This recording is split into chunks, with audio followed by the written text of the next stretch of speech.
Since 2010, my goal was to be the best in the world in the sport of CrossFit. In 2014, Rich Froning is the fittest man in history. After the 2022 CrossFit Games ended, for the first time in over a decade, I needed something new to chase.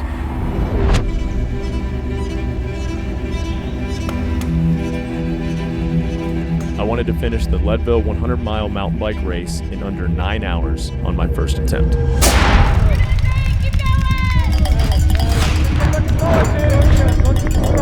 Freaking emotional roller.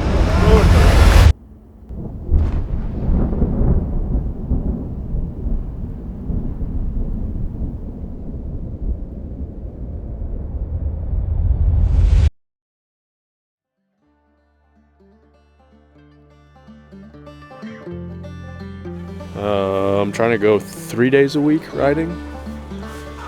Got trails, about an hour of trails on Tuesday, so that's like a normal training day.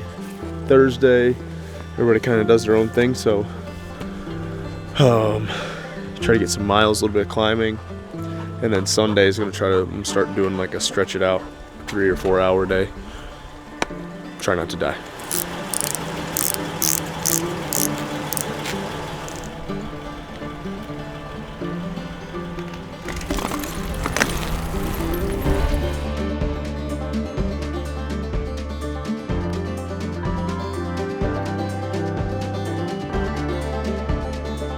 Going up there.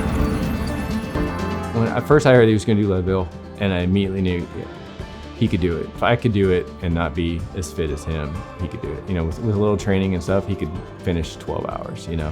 When he said sub 9, it really wasn't like, oh yeah, good luck. But when he first kind of sent me his training plan, I was like, yeah, that's not going to get you sub 9. Is what I'm thinking to myself. But it's like, all right, good luck with that.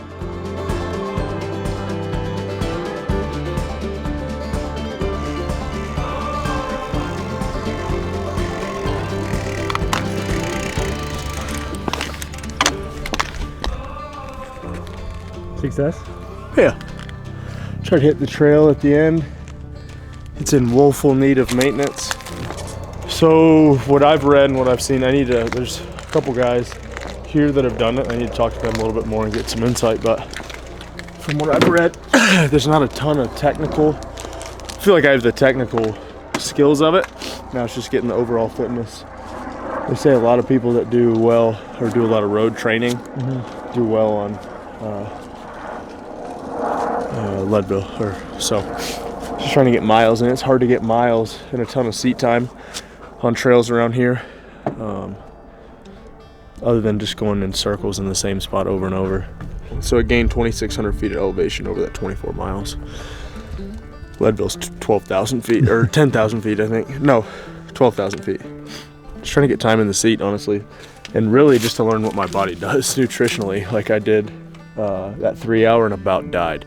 Yeah. I didn't bring any nutrition. I was going to do the route that we just did, and then a third of the way through it, I decided to add on another 15 miles, and with no nutrition was a very poor choice. And I guess he talked to a buddy of his who did it, and he watched the video after Mayhem on the Mountain. Was like, oh yeah, I need up my game a little bit. 12 hours of mayhem. I guess Mayhem on the Mountain, is that what we're calling this? Sure. Here we go. I just need a challenge or something to kind of look forward to or something to train for. You know, as cliche as it sounds, someone like me has to have something to push for, something to train for, and so why not 10,000 feet above sea level when you can't breathe? He equals me on stubborn and pigheadedness, and his dedication to doing these training rides that, you know, myself as a lifelong cyclist, and I love to ride, I'd be like, man, I can't do that day after day after. I gotta do something different. Like my brain would just blow up. He was just so focused on that.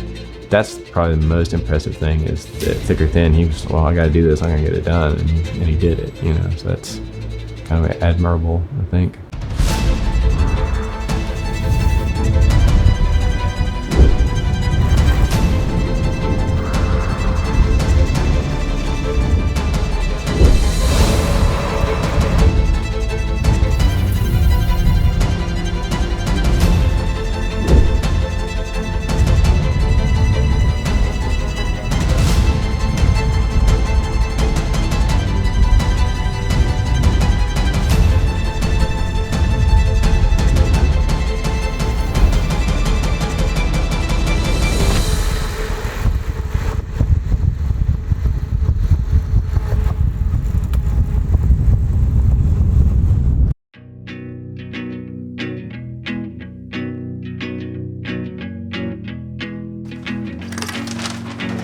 met this guy named Rich. Had no idea who he was. Just had the nicest bike in Cookeville that I knew. I didn't even know this guy. He's got good taste in bikes. The brake pads. Said with the paint we probably offset them a little bit and it burn out one pad more than the other, which would have been bad coming down the mountain.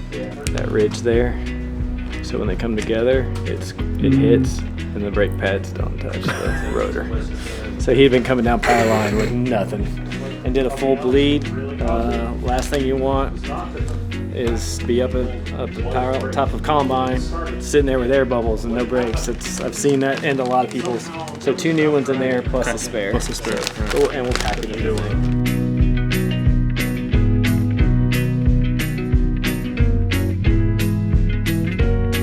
Dad, appreciate you, brother. No problem, buddy. Good Thanks. luck. You ready? We're ready.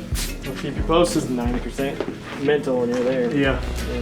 The most mental dude I ever met. 90% psycho. It's all great. That's all that matters, right? All great. Awesome. Cool. All right. We'll ride when I get back. Thanks for everything, brother. Woo.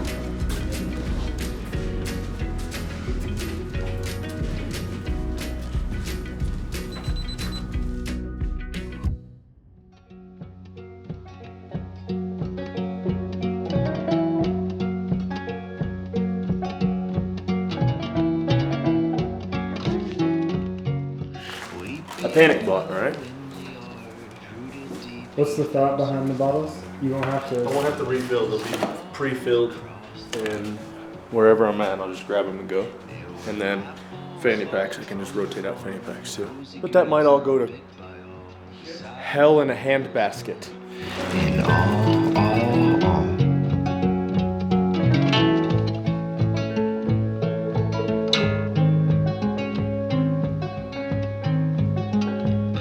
Her beauty reigned through summer days, Lenten nights, Cambridge haze. The winter willing, he felt her glow, glow, glow. Struck by a warmth he'd never known. In the blue somehow, I don't know what that means. How did we get moved to blue? I thought we were white. No, because we're with First Descents, we get blue. Okay. Well, go sign up in blue when you go.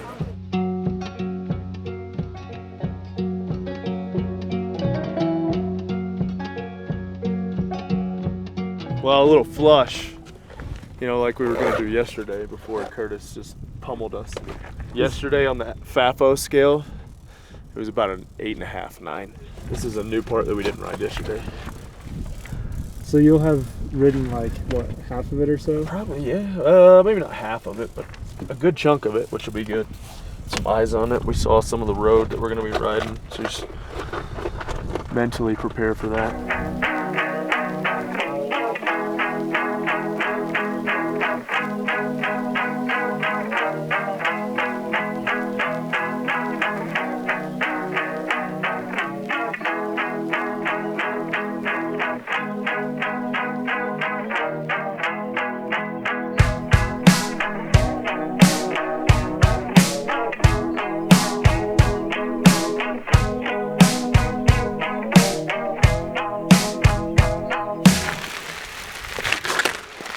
I don't feel as, there's going to be at least some spots that you can make up some time after getting just punched, but then I agree. that's where we got to go. What is that up there? Columbine. We've done 30 plus miles, Say so, 35 or so? 35 of the 52, Mm-hmm. because it's 2-part, you know, out and back, so it was good to get some eyes on Pipeline. There's some punchy climbs in there, but not like, not murder like yesterday. Good morning, Leadville family. If this is your first Leadville, welcome to our family. You are a better person than you were when you started this journey.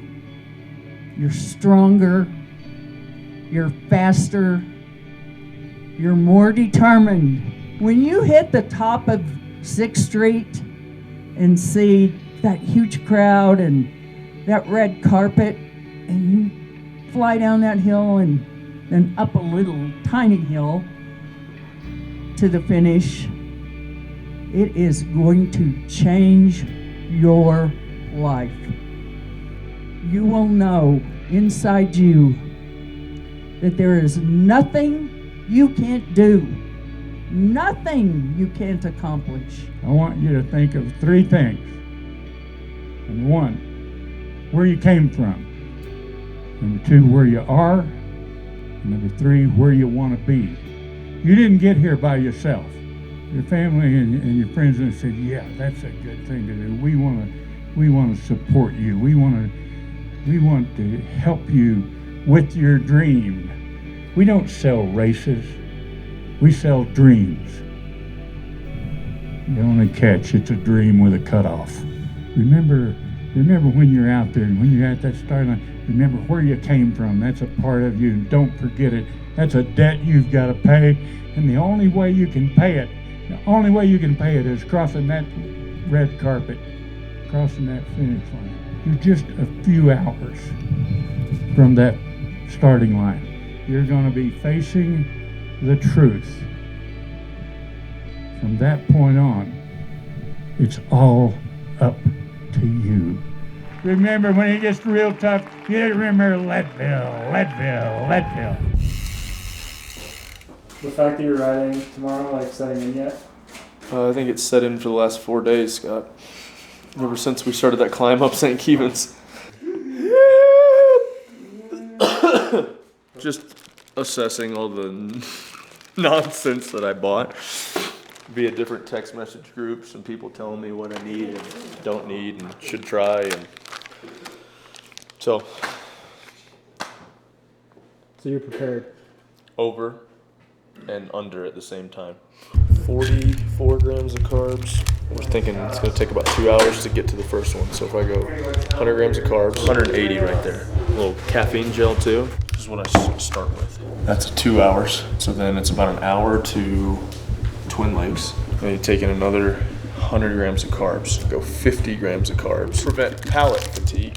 Pipeline to Twin Lakes. So I need 180 carbs. So 36 plus 19 is 55. Back down to Twin Lakes. What'd you say, 144?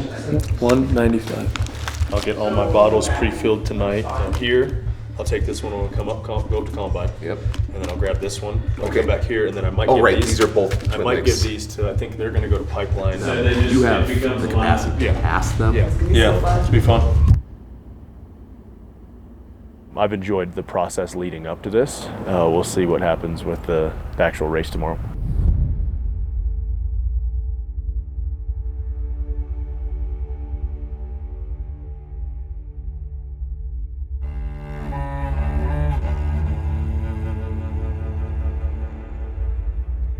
Motivation, when you feel that pain, motivation is going to be the first thing that falls off those pedals. Motivation will go. The singular thing that will get you across that red carpet is commitment. You've got to make that commitment before that shotgun goes off at the starting line. You've got to make that commitment that says, I commit, I won't quit.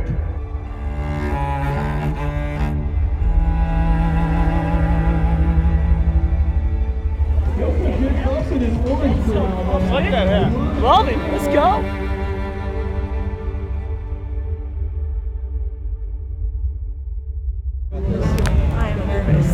It's a lot of people here. Yeah, when he's really quiet, I know he's for sure nervous. And I was like, are you excited? He was like, probably not. I think he'll be fine once he gets going, like out of the crowd. And it doesn't rain. 100% it's a race, it's a competition. It's not my specialty though. Like I said, it's me against myself really. And this is more like trying to find hard challenges and push myself in areas that I'm not used to and not comfortable in, and this is definitely one of them. Longer range stuff. Obviously a bunch of people are gonna watch this and criticize. It just is what it is, so I've gotta be ready for that too. So I don't really know what to expect. Remember, when it gets real tough, you remember Leadville.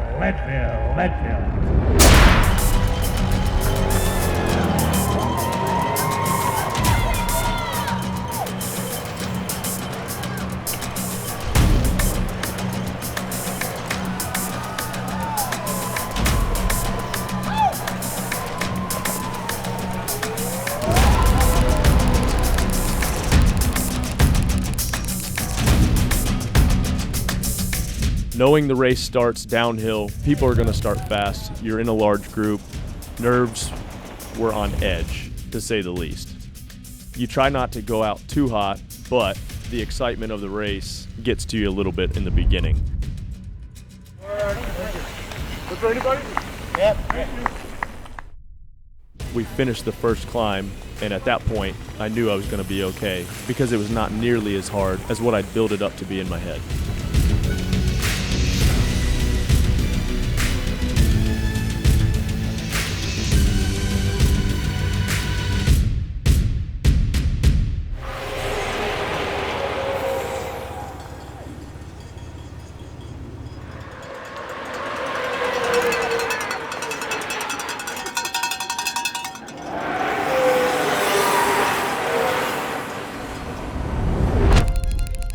After yard sale coming down power line, I needed to make up some time. Luckily, I found a good group to hit the flat section, and with a little pre-ride knowledge, I was able to make up some time.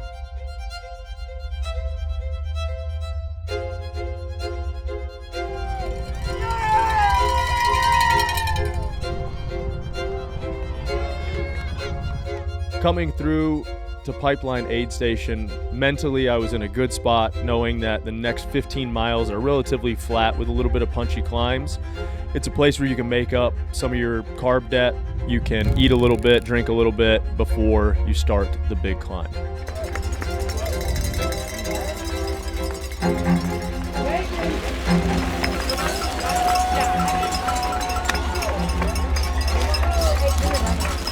It is on, baby. Thank you. Yeah. Let's go, man. Go, Rich.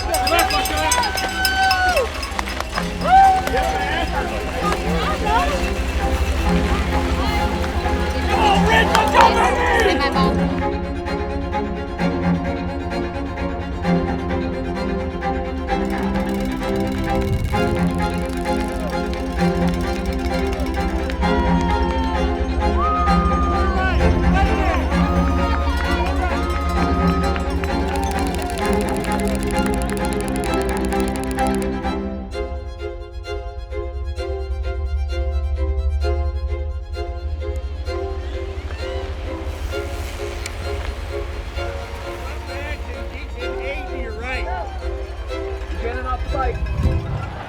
Good job, good job. Nice little wipe out on pipeline. I mean on power line. Just pull it out and drop it. You want a sandwich? Not right now. Maybe on Drink the way this. back. Okay, all your food's in here. I'm gonna zip it up. That second pack You all right? coming down. A little bit more gel, less food. You want more gel? You said. Next pack. Next one. Okay, you got it. You ready? Fun. You're doing great. Yeah, I'm good. Come on. Woo-hoo-hoo! That's quick. He's looking great. He's looking awesome. He said he went down, yeah. You're doing great. Keep going. At the top of Columbine, you're above 12,000 feet. This is where the race gets its name, the race across the sky. Columbine is kind of the halfway point of the race. It's the largest climb, longest climb, not the steepest per se. It's very, I would say, gradual till you get to the goat trail. And so you can ride and actually make up some pretty good time there with all the climbing that I've done around Tennessee.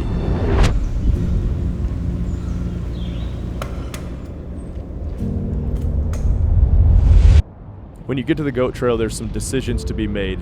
Do you want to waste energy trying to pass people while riding? Do you want to hop in line and push? So there was a couple little spots where I would hop off, get in line for a second, maybe try to get around a couple people that were a little bit slower, but the hard part is people are coming down at the same point. There's a fall summit. The last probably 2 miles is what I would think of as probably harder parts of the race. You make the turn and you know you have a probably 20 or 30 minute downhill section, which is a bit of a relief.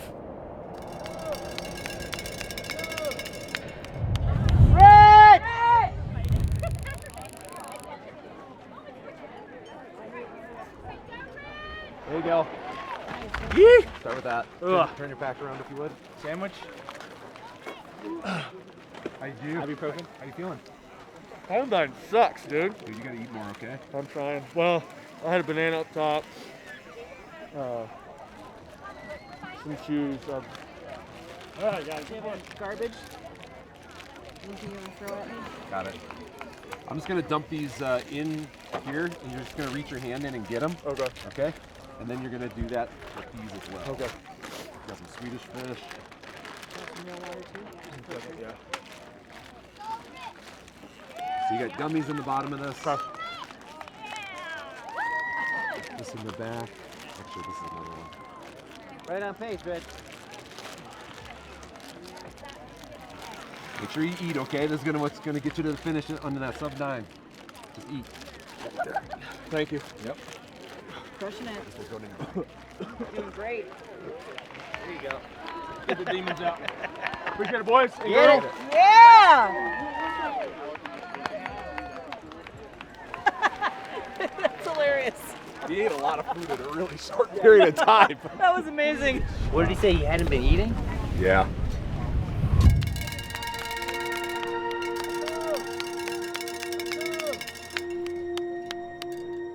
At this point, it's physically daunting, but mentally and then also just nutrition-wise, my stomach started to turn at this point. So taking in solid foods got a little bit more difficult. It was a little bit more liquids, more gels, but trying to chew food was not appetizing at all.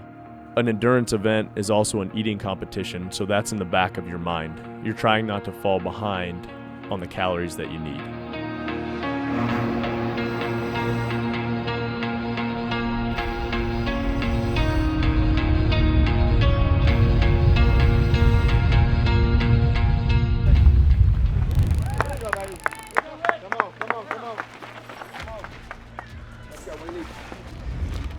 New legs.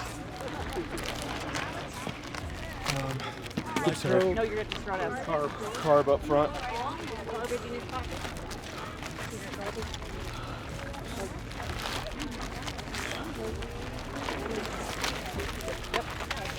Okay.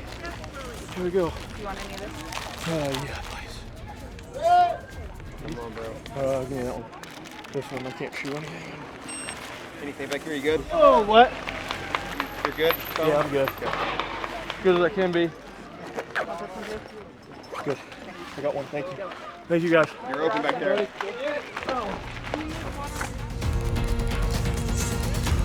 Anybody that had done the race, power line was the make or break point. It's 70-ish miles into the race. It's the steepest part. It's daunting. We've been looking forward to it. Looking strong.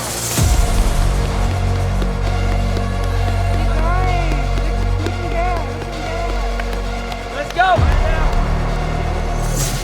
You know, though, if you can get through that point, barring any major disasters and you fall flat on your face nutrition-wise, you can make the time. Nice job. We're doing good. Looking strong.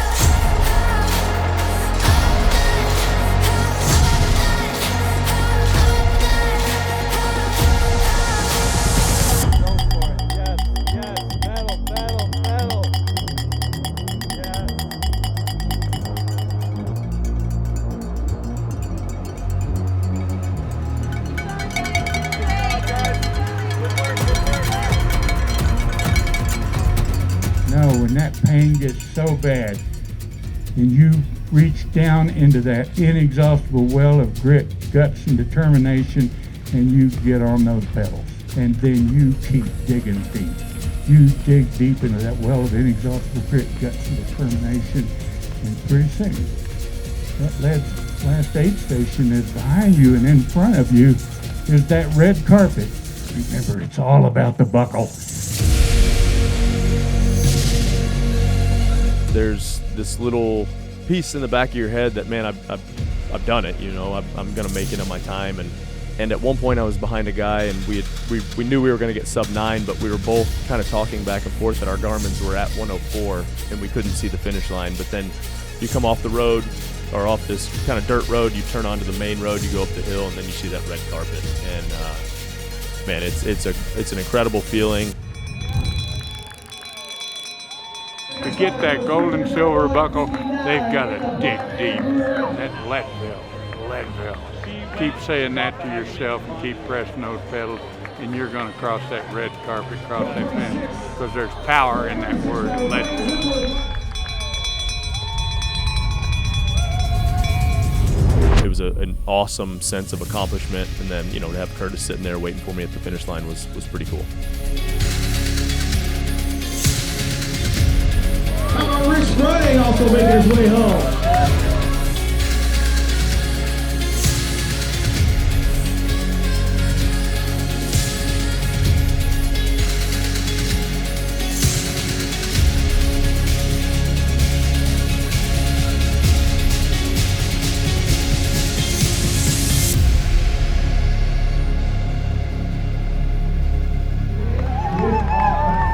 Emotional roller coaster.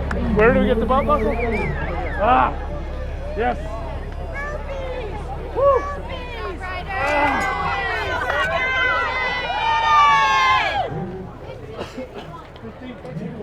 Congratulations. Thank you. Ah. Yeah.